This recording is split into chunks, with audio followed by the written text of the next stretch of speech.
पीर, दरी पीर, सारे के सारे वीर, फेल वीर, सारे के सारे नाकारा और निकम्मे साबित हुए। बड़े अफसोस के साथ मैं कह रहा हूँ, हमें उम्मीद थी कि पैटर्न जो आईएएस वाला है सरकार उसको आधा कर देगी, साथ ही हमारा पूर्व सर्विस का जो लाभ अनुभव 9 साल का था सरकार उसकी गणना मानकर 29,600 का लाभ सरकार हमें दे देगी।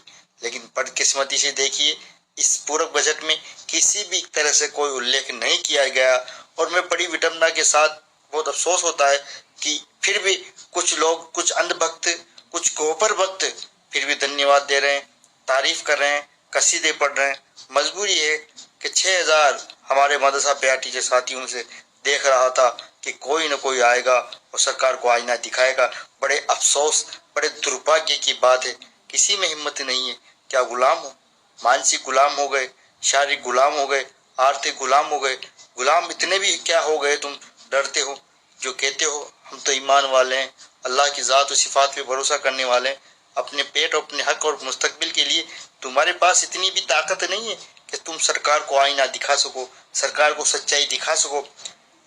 बहुत अफसोस होता है जब सरकारें 15 साल, 20 साल, 8 साल, 9 साल, 10 साल, 12 साल, इतने साल गुजरने के बाद भी सरकार की थोती घोषणा, हमारे साथ छलावा, छल कपट, झूठ और पाखंड सरकार देना ही कुछ न जाती। अगर सरकार चाहती तो ये आईएएस पैटर्न, क्या सरकार मदरसा प्यार टीचर को आईएएस बनाएगी?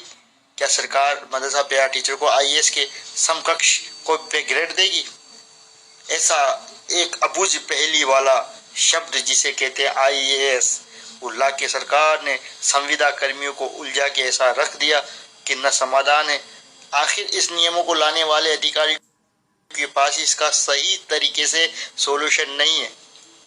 बड़ा अफसोस होता है, राजस्थान के अंदर इतने सारे मुस्लिम एमएलए होने के बाद भी हमारी बात पुरजोर तरीके से सदन में नहीं उठा पाए और सरकार के पास मात्र 6 महीने बचे हैं, इसमें भी हम हमारा हक नहीं ले पाए, तो ये बदकिस्मती मानिए। और ये सबसे बड़ी मैं तो मानता हूँ कि इतना बड़ा पूरक बजट आने के बाद मुख्यमंत्री जी ने खजाने लुटाने के दहाने लुटा दिए, जिसको जो मांगा, किसी ने जिला मांगा, किसी ने संभाग मांगा, जो मांगा जो दे दिया।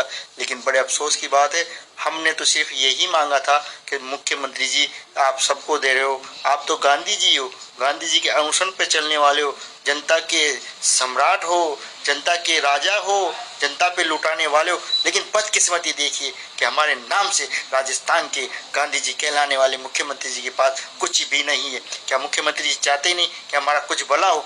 माननीय मुख्यमंत्री जी, हम पल पल उम्मीदों के साए में जीते हैं, पल पल आस और उम्मीद होती है, मगर बदकिस्मती से जब आपके बजट के अंदर हमारा शब्द, हमारा नाम तक नहीं लिया जाता, हमें बड़ी पीड़ा होती है, बहुत दुख होता है। हम किस मुंह से आपको धन्यवाद दें, किस मुंह से आपको हम शुक्रिया अदा करें? नहीं होता शुक्रिया, नहीं होता धन्यवाद, नहीं होता। बड़े गद्दार है, बड़े निकम्मे वो लोग जो सरकार की शान में कसीदे पढ़ते हैं बिना कुछ मिले हुए। मैं कहता हूँ वो लोग अपने पेट से और अपने मुस्तकबिल से और अपने बच्चों के साथ, अपने परिवार के साथ बहुत बड़ी गद्दारी करते हैं, जो सरकार से बिन मिले धन्यवाद देते हैं, माला पहनाते हैं। वो गद्दार है। वो अगर इतिहास को दोहराया जाए तो मीर सादिक हैं, मीर जाफर हैं, वो लोग जो हमारे मुस्तकबिल का सौदा एक छापा और माला में कर जाते हैं। मैं कह देना चाहता हूँ सरकार से, सरकार हमारी मांग मानकर सरकार कर दे, अन्यथा फिर वो दिन दूर नहीं है। इनकलाब आने में कोई ज़्यादा टाइम नहीं लगता। हमको सरकार के हर मोर्चे पे, हर नुक्कड़ पे विरोध करना पड़ेगा और इस विरोध को हर कांग्रेसी के, जो भी कांग्रेसी हमारे पास आएगा, हम उसका खुलकर विरोध करेंगे। मैं फिर कह देता हूँ, माननीय मुख्यमंत्री जी संवेदना दिखाइए और एक जनहित में एक बड़ा फैसला लेते हुए हमारे हक में फैसला कीजिए, हमें नियमित कीजिए। नियमित से कोई कम सौदा मंजूर नहीं है। अपनी बात को यहीं विराम देता हूँ। जय हिंद, जय भारत, जय संविधान।